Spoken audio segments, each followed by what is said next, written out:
Let's get started. Good afternoon and welcome back. I hope that you have been having a good week so far as we get into the midterms period of the class. I know it's a super busy time for a lot of us. So today we'll be talking about groupthink. We also have two presentations today from JP and Isaac. So we'll hear from each of them to talk about groupthink and then explore this theory together in a little bit more detail. So we took some time to talk about last class, our previous series, in looking at how we choose to communicate private information with communication privacy management. And then on Friday, we'll hear about organizational culture theory. So we're shifting gears a little bit to focus on how organizations and hierarchical groups choose to communicate with each other, and the challenges that can emerge in how groups communicate, including issues of groupthink. So last class, we heard from Jade, who presented on communication privacy management and some of the applications here, including the ways that we communicate in health, in our relationships, and so on. I also took some time last class to talk about some general feedback regarding the annotated bibliography. Remember that your grades are up on that assignment, so you should see the different rubric sections for that one. So when we talked about communication privacy management, we're talking about various elements of this theory, and blank involves discomfort relating to revealing or sharing private information. What is this blank?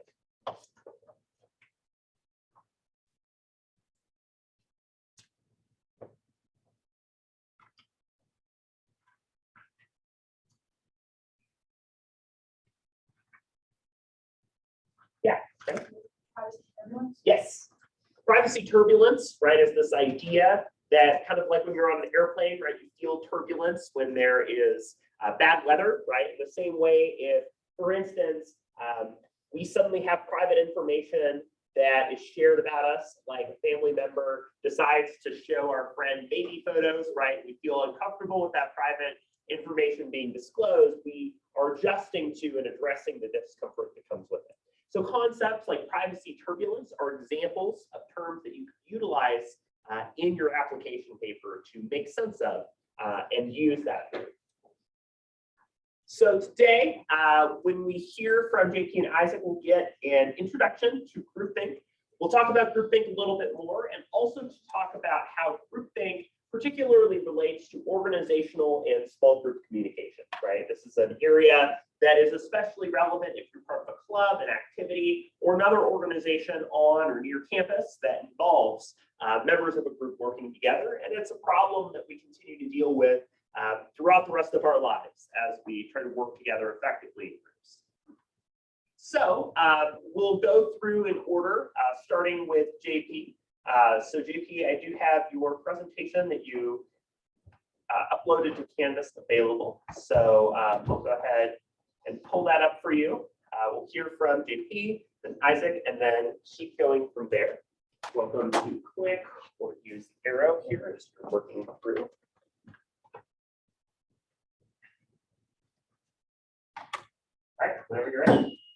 Alrighty, so my presentation is on groupthink. So what is groupthink? So groupthink is when a desire for unanimity overrides the motivation to look at other plans or ideas. It's also when consensus thinking, or the need for everyone to agree, outweighs good sense.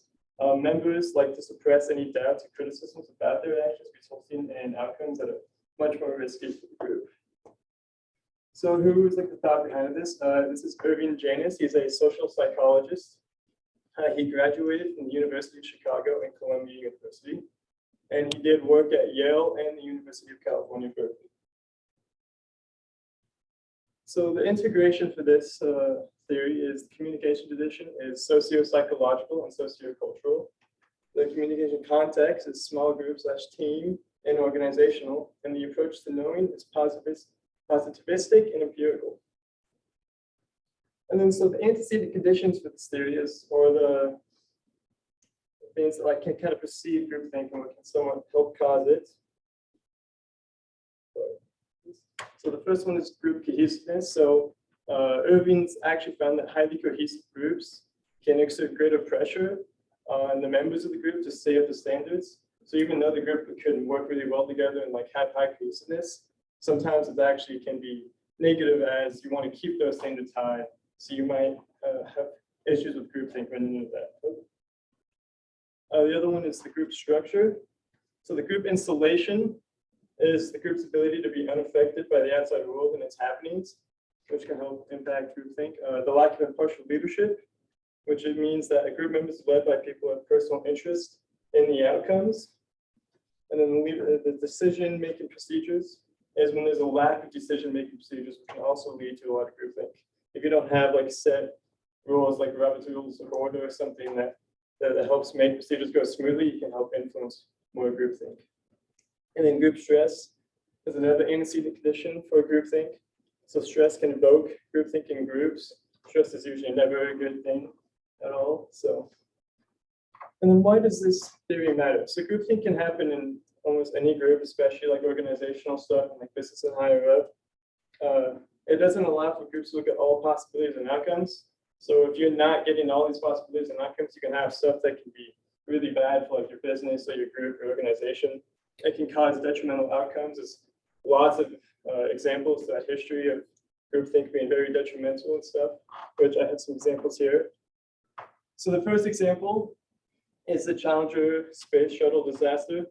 This is a good example of groupthink, as there are many engineers that were worried about the safety of the space shuttle on the day of launch. There's issues with the structural integrity due to the weather. But due to inside and outside pressure, the heads of NASA decided that they weren't going to listen anyways and just go ahead and launch the shuttle, which resulted in the death of the 7 passengers on the shuttle. Another really good example is 12 Angry Men. If anyone has seen the short film or Red the Thing or whatever.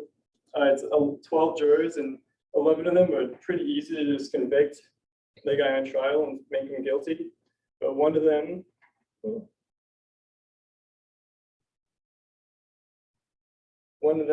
was not quite willing to go in and listen in, but the other 11 members were very quick to be like, we just want to go home, let's just get this over with. I'm going to just go ahead and say he's guilty and move on. And so the groupthink of those 11 men could have been ended bad if it wasn't for the one man to kind of save the innocent man's life. And the last one here is Pearl Harbor attack. So they got some information of a possible attack in Hawaii, a couple of weeks prior before the attack. But the higher ups were like, Japan's not going to be dumb enough to attack us, or a much stronger target. And they were actually even more worried on the interior of Hawaii, worried that Japanese people on Hawaii, citizens on Hawaii, were more of a threat than outside. And so due to that groupthink of them being like, there's no caution, nothing to worry about, the Pearl Harbor attack was actually quite a devastating thing in American history. And that's why.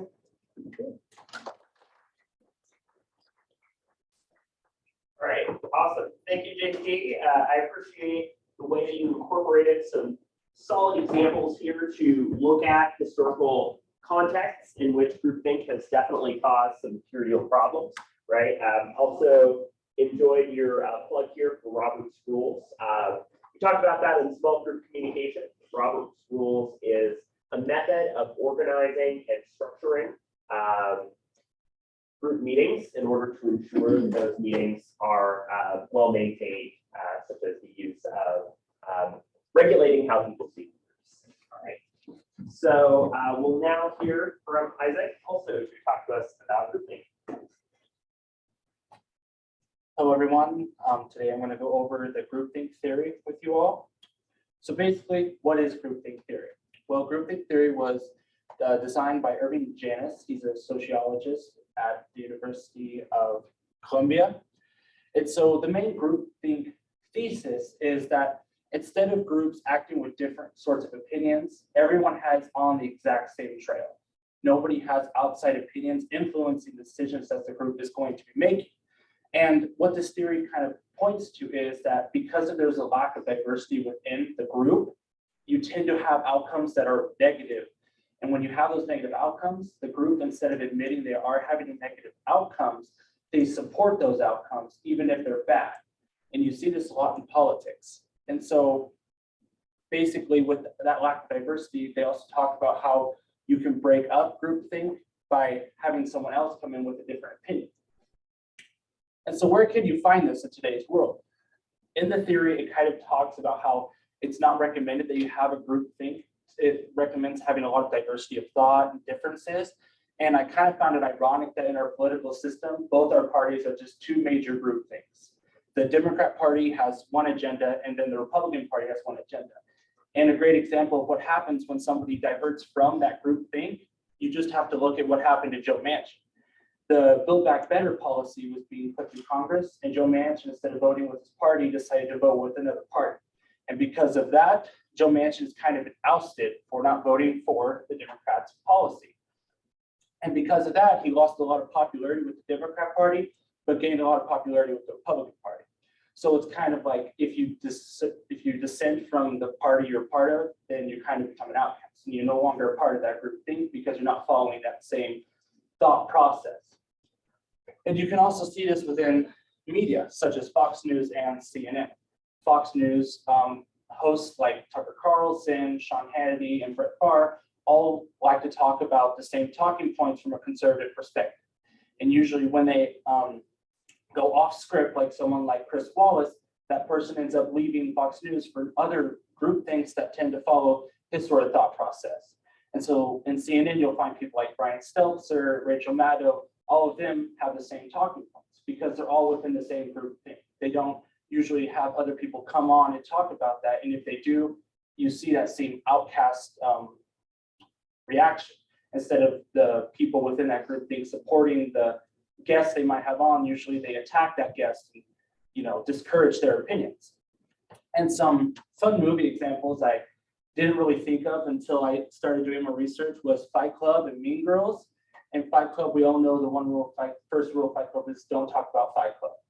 And then if you're new to Fight Club, you have to fight first. You can't not fight first. So within that, if you were to dissent from the Fight Club, you'd be ousted. You have to follow the rules. Everyone has to follow the rules.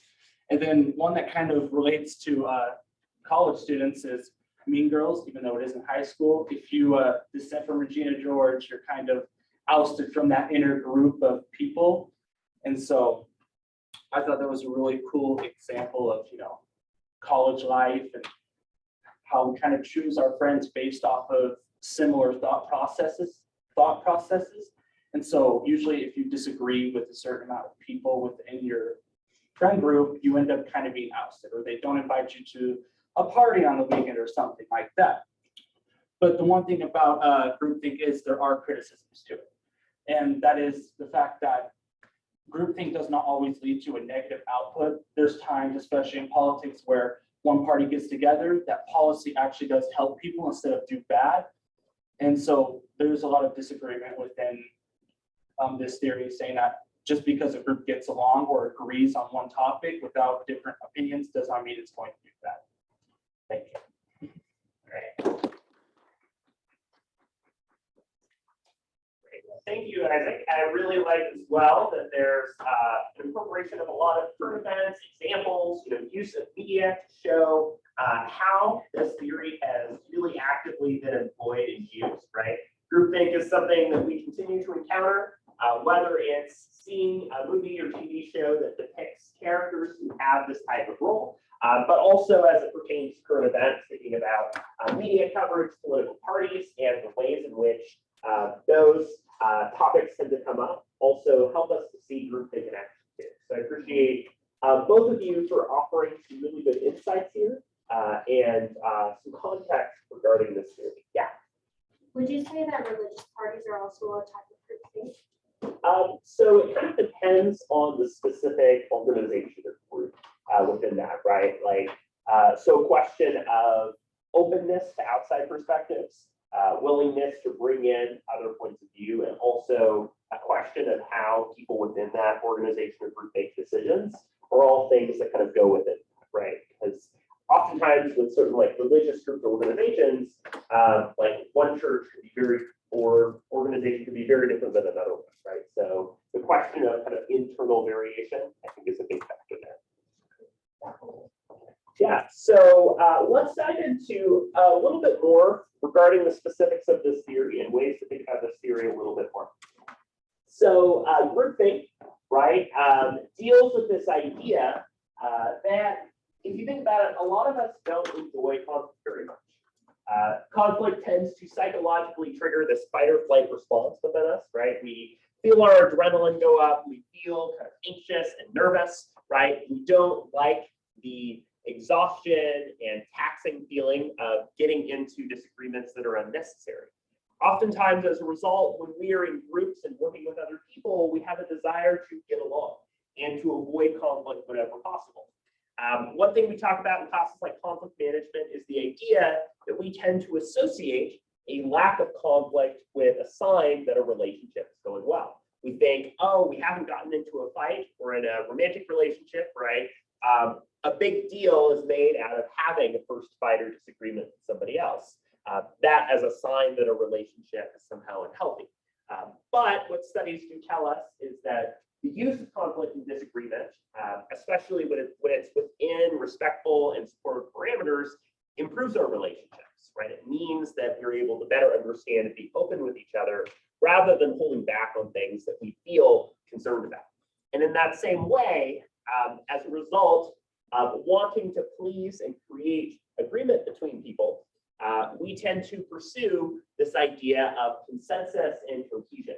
We want members of a group to work together well, and so we treat conflict as something to be avoided. Oftentimes we do so knowing the taxing impact that it has, not wanting to speak out of turn. If we're working a job, we're not happy that we suddenly got called to replace somebody that's sick, right? But we soldier on because we would rather maintain the peace than rock the boat. A highly cohesive group where people are very connected and work really well together oftentimes fail to consider alternatives to their course of action, right? For instance, JP brought up the Challenger disaster, right? Where there were about 14 people that were killed on a rocket that exploded. But in that process, they didn't have the chance to double check their technology to give it more time. They rushed Challenger out the door and they didn't consider alternatives such as delaying or really doing a larger safety check, right? When group members think similarly and do not entertain contrary views, they're also unlikely to share unpopular or dissimilar ideas. In other words, right, through some of the examples that both folks brought up, right, Isaac bringing up some of the examples of political parties and the ways members of a particular party might generally be unanimous on a lot of issues. Oftentimes, it doesn't always feel like there's space to openly disagree or express disagreement for fear of ostracization, right? And in other words, as a result of opposing views not being openly expressed or not having a setting where it feels comfortable to expose those views, people make premature decisions that oftentimes have really negative and disastrous consequences, right? We see this as it applies to issues of foreign policy and leadership, right, across the world. We see this as it pertains to organizations and groups. For instance, we might be familiar with really bad public relations decisions, commercials, or things that organization or group does that don't go over very well, right? Or maybe a really bad movie comes out and we wonder, how the heck did it get there, right? Groupthink and the lack of people who spoke out throughout the process to identify it as a problem are to blame there.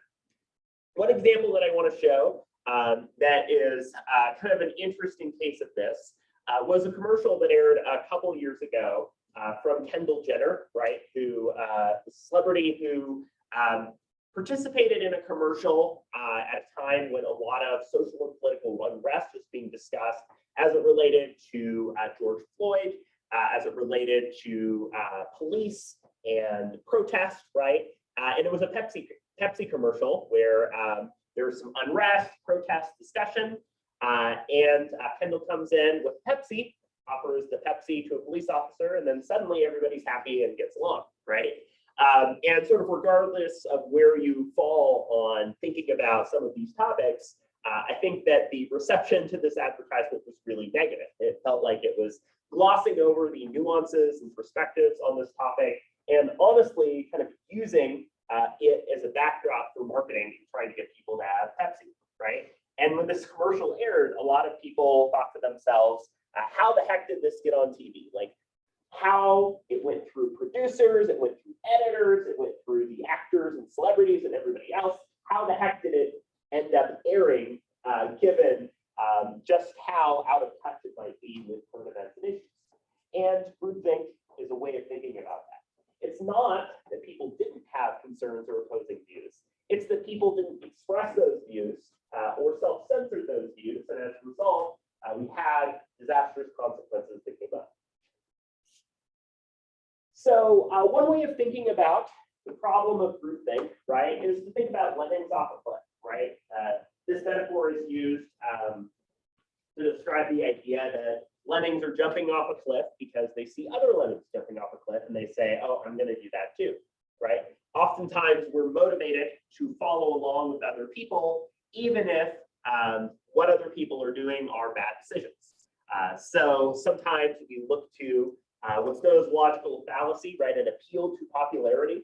Just because something is popular does not mean that that thing is true, right? It's the hipster fallacy, right?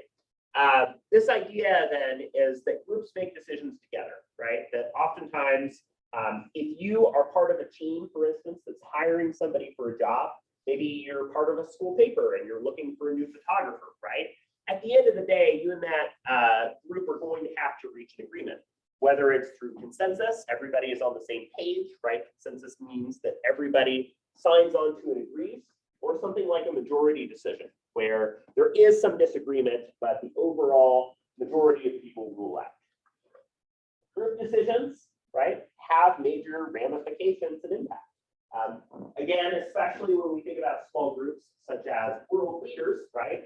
Somebody such as a president typically has chief of staff, typically has vice president, and people within their cabinet with whom they make a lot of major decisions and policy. And those smaller circles play an integral role in thinking about and negotiating some of those consequences. One major goal then that we have in our own participation as students, if you're working on group assignments and classes, if you're participating in clubs and activities, if you're working a job, right, and are preparing for the rest of your career and the rest of your life, we have to think about how to participate in groups well. A lot of us don't necessarily enjoy working in groups. I wasn't the biggest fan either, but it is something we have to do, whether we like to or not. And so figuring out how to do so effectively and avoid some of the problems and dynamics that can come up in groups is important. Groupthink is a tricky beast because what groupthink fools us into thinking is that a group is going well and things are working because people aren't fighting, people are on the same page, right? But just because we're all getting along does not mean that we're not moving toward the cliff, right? Sometimes just because a group is working well together does not mean they're making good decisions. So this theory helps us to explain the consequences of the decisions that we make, right? Past is prologue. We can learn from the past and previous mistakes in order to prevent those similar issues from happening in the future.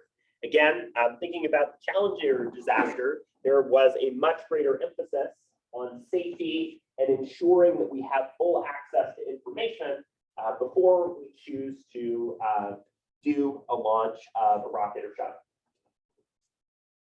So as mentioned by the discussion leaders, this comes from Irving Janis, who is really interested in the social and political ramifications associated with groupthink.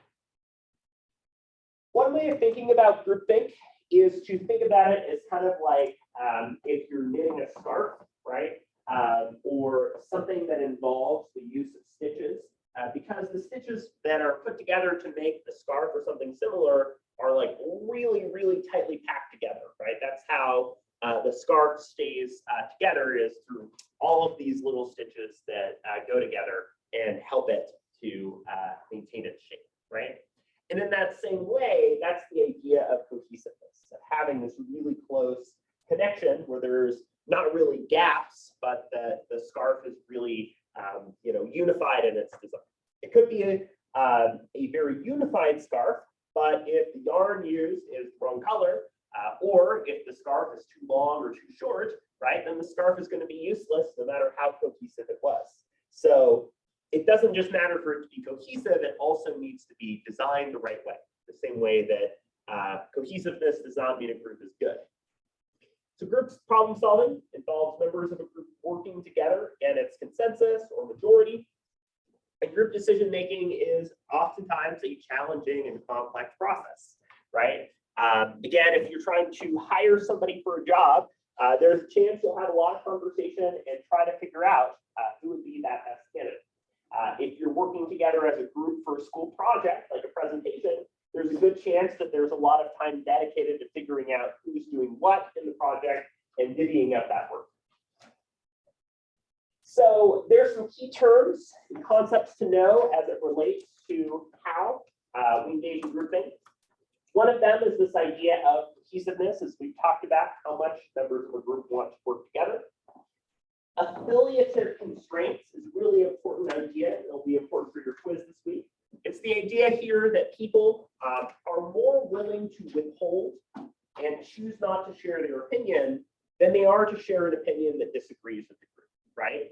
Groupthink is not that people have the same opinions, although that can develop. It's the idea that people have disagreeing opinions but are not comfortable sharing those opinions because they don't like the idea, again, of rocking the boat, right? So, for instance, if just about everybody wants to hire candidate A for a job and you want to hire candidate B, you might think, wow, I don't want to stick my neck out here. I'm new. I don't want to disagree with my coworkers here. I'm not going to convey my preference and just say, hey, yeah, the candidate A is the person we should hire. I'm going to go along with it and not share my concerns. Even though perhaps your group goes to hire candidate A and you discover that they are doing a bad job and the red flags and concerns you had but chose not to share end up being a great contribution to the group, right? Sometimes our ability to share an opinion that we disagree with can actually make things go better, even if it feels uncomfortable in the moment, right? Additionally, there's this idea of homogeneity. It's birds of a feather flock together, right?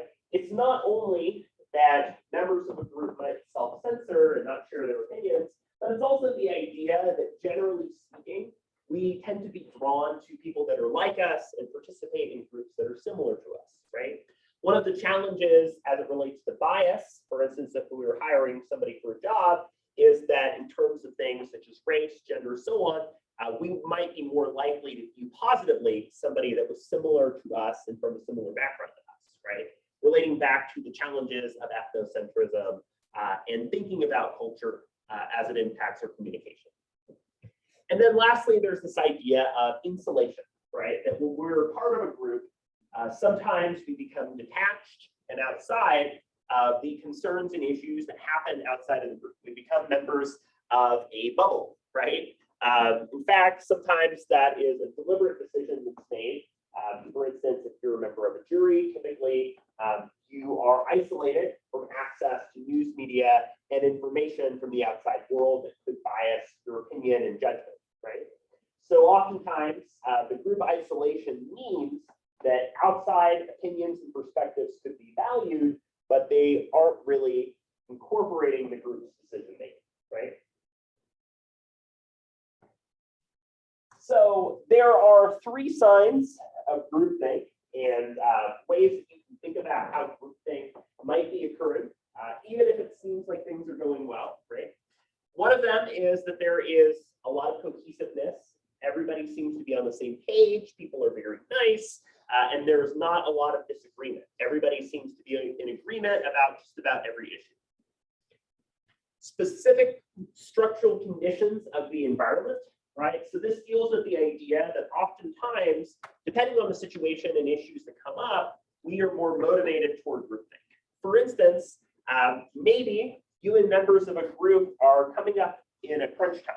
You're trying to finish out the presentation for a class, and you know that you're only going to have so much longer to work on it. At that point, you're much more willing to sign on to what other members of the group want to do in order to just get it over with, right?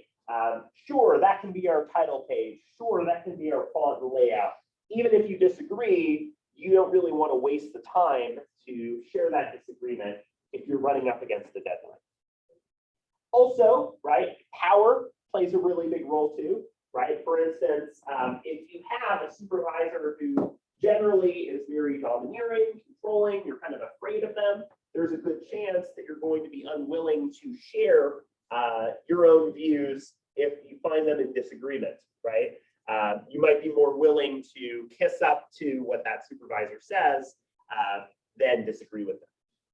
And then lastly, the idea of stressful circumstances and characteristics of the situation. Again, if you're running up against a time limit, if you feel a crunch and issues related to power, those are all things that will make you less likely to openly share your perspectives. Some of the symptoms of groupthink, right? Diversity is good, pass it down among a group that is not very diverse.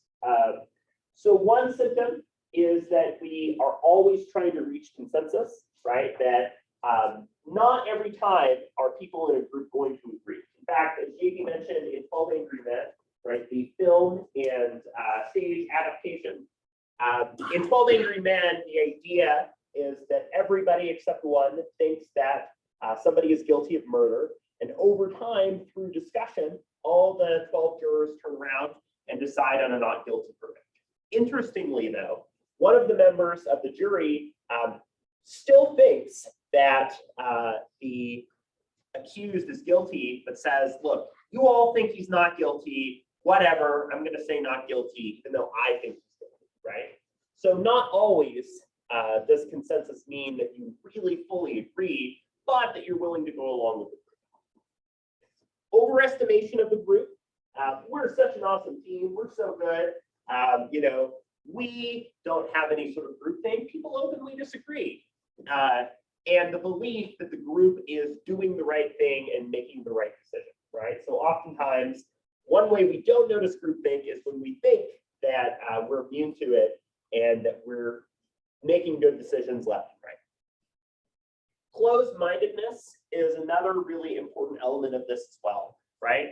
One telltale sign of groupthink is if people outside of the group are stereotyped and treated as if they are not very knowledgeable and don't have a whole lot to bring to the table, right? So maybe you share with one of your roommates, hey, we're trying to decide who to hire for a job. There's these two people. They say, oh, well, I think candidate B sounds better. And you say, well, what do you know, right? You're not on this job search. You're not a part of this, right? So if you were to kind of dismiss your roommate's opinion, that might be an example, closed-mindedness. And collective rationalization, right? Members of the group believing and trying to justify their decisions. So a pressure toward uniformity, right, is this idea that we censor and choose not to share our opinions. We think that everybody agrees with us and is unanimous, even if they're not. We use what are known as mind guards, right? Mind guards can be ways that we try to justify not sharing our perspectives if we disagree. For instance, we say, I have this concern about our group project, but maybe it's just me, maybe it's in my head, right? And then we might also direct pressure onto people who disagree, right?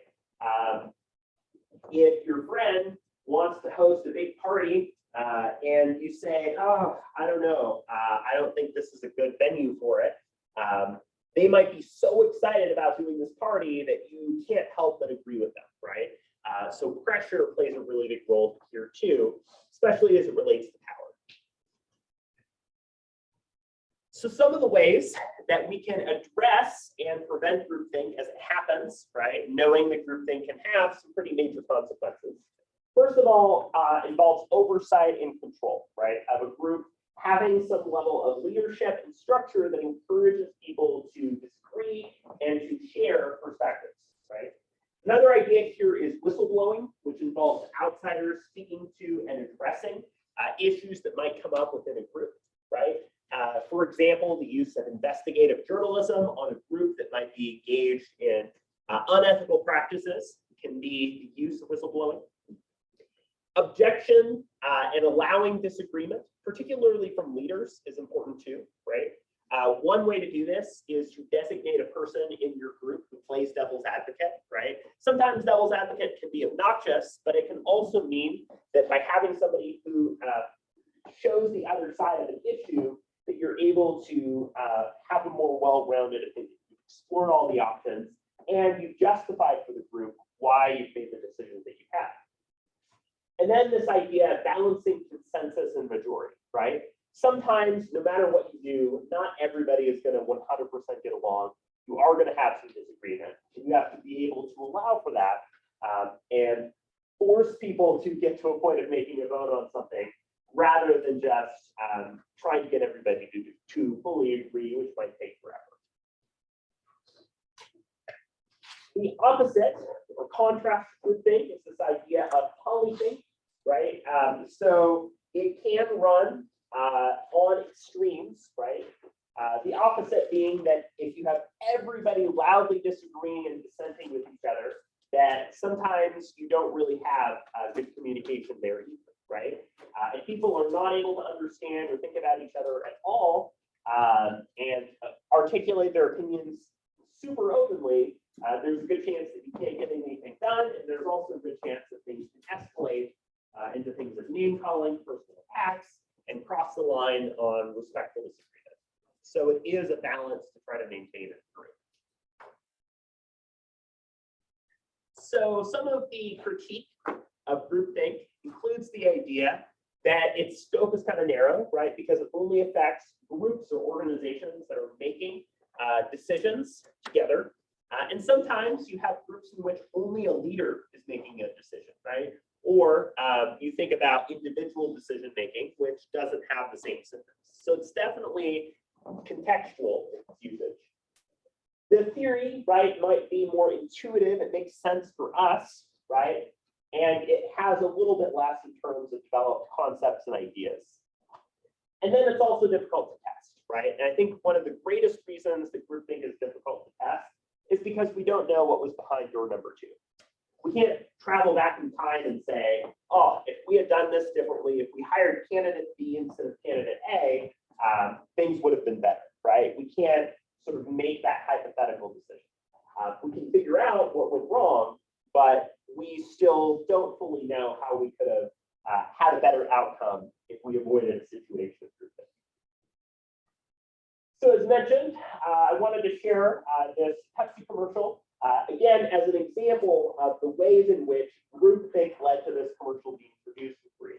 This commercial was eventually rescinded and withdrawn from being aired and used pretty shortly after, showing that the kind of instant it went into the public consciousness, it definitely lost a lot of information, lost a lot of its influence and significance.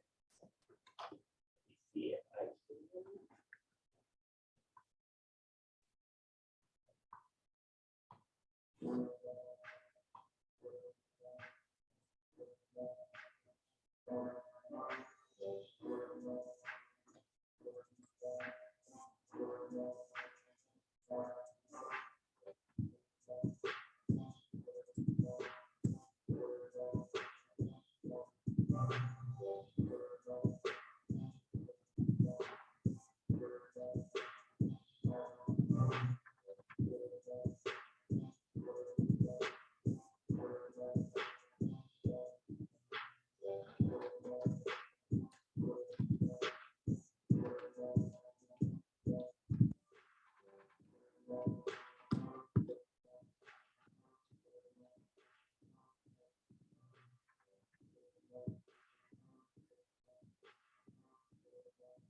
Hey, Pepsi solves all our problems. So again, an example of kind of trivializing, right, a lot of social and political topics, discussion and disagreement by saying, hey, if we have a Pepsi, then everything will suddenly be better. So example of problems in the groupthink process. So what I want to have us do now is in some of the remaining time that we have to take about 5 to 7 minutes.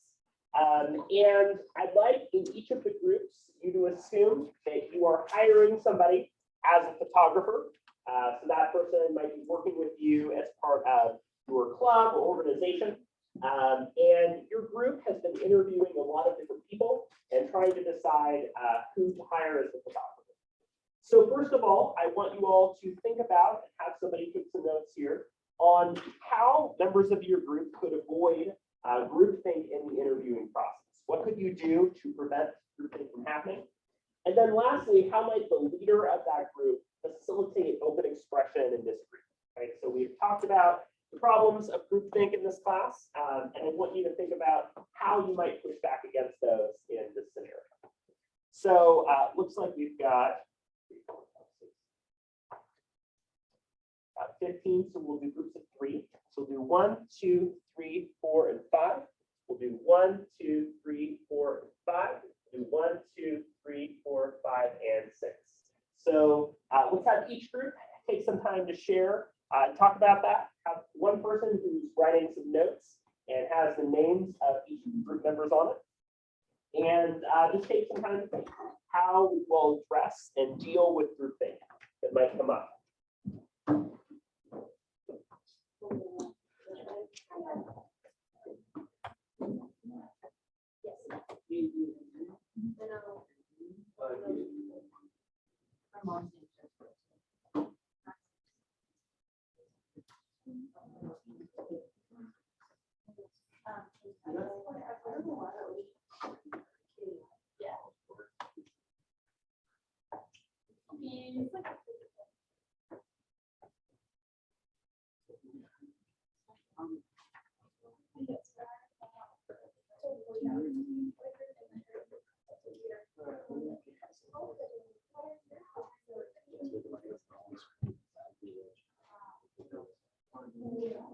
Well, it also depends on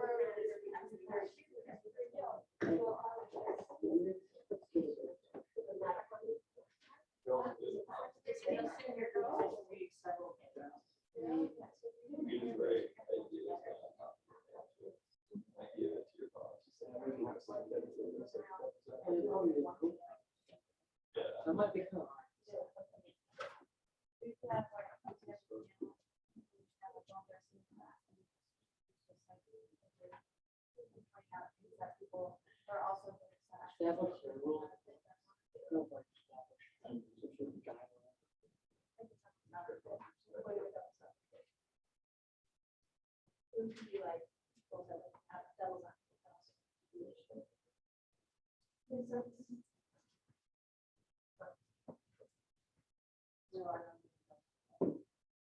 Maybe keep everyone One person involve themselves in Yeah, that was action.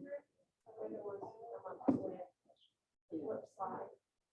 Scenario, they ask the questions afterwards. And if there's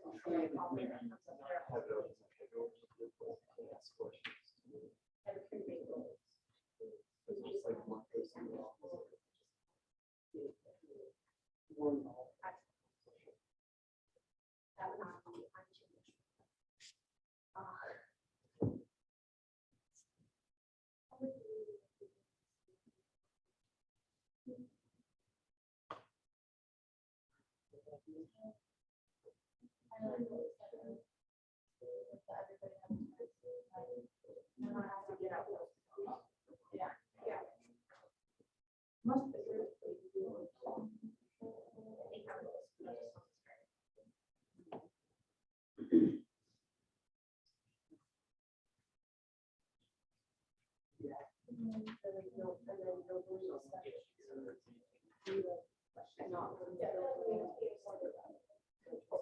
Yeah, well, absolutely. Leading the discussion, but also a lot of. Maybe also like. I feel like asking, promoting.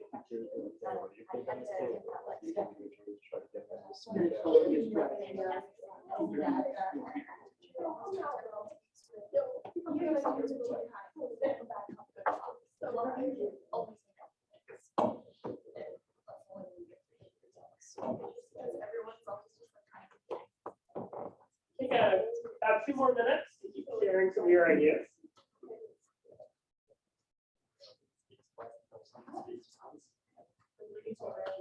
That's that small group communication thing. Yeah. Sure.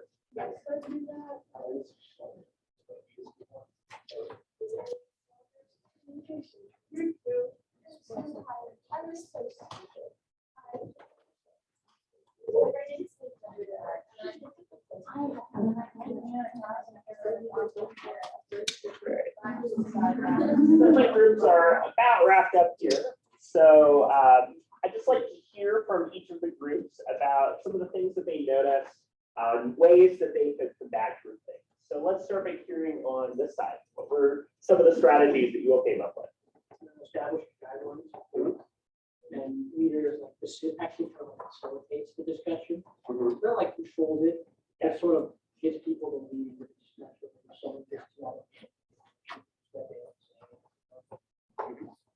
Devil's advocate. Yep. Allow everyone to involve themselves, especially in the actual revision process, because what they might be more inclined to share if they actually participate in the topic of potential topic questions. Yeah. And then ensuring open-mindedness and everyone, no one speaks twice as much.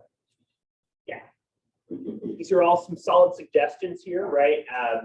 Oftentimes a facilitator or leader will avoid sharing their own opinion or playing their hand too much until later in the meeting. Because if a leader shows their opinion early, then oftentimes people are just going to follow along with their opinion, right? Rather than expressing their own. So creating that facilitation space early can help a lot. About here in the middle. We discussed how, we think everybody should stay open, obviously. So some ideas we had were like, everyone shares one thing they like and one thing they dislike, and they have to be different, so everybody kind of has to share their opinion. Yeah. One person plays the devil's advocate and like leads the group, they always have to say like the flip side point of view. If the second person we said like, obviously we have to address like the pros and cons and stay open while discussing. Yeah. Delegating those responsibilities like devil's advocate in advance is a great way to make groups behave a little bit better. And again, having somebody, I like that suggestion, one good and one bad thing, such that with every person, right, they're not all saying, oh, they're great, right? But really have to elaborate on that. And Leslie over here. So for the first part, we said that you could have the group like anonymously vote or say what they feel about the candidates. So that they don't feel like people would like think badly of their opinion and whatnot, and they just feel comfortable sharing what they think. Yeah. And then for the second one, we basically said that the facilitator should like create a welcoming environment where everyone feels comfortable to share their ideas. And that they also ask questions to get the group to talk about the different sides that they haven't explored yet. Yeah, an anonymous vote or ballot, especially early, can be a really big way to establish those opinions early on. So I know you've probably heard of groupthink before, but I think this is a useful theory to talk about a little bit from how groups participate, the challenges of self-censorship, and how we can use open and active communication to address them. So on Friday, we'll be talking about organizational culture theory, looking again at organizations and groups such as video game companies like Valve, the way that unique structure and organization can create positive communication. So go ahead and pass forward your group work for today. Have a great rest of your Wednesday, and I'll see you again for Friday's class. Oh, yeah, sorry.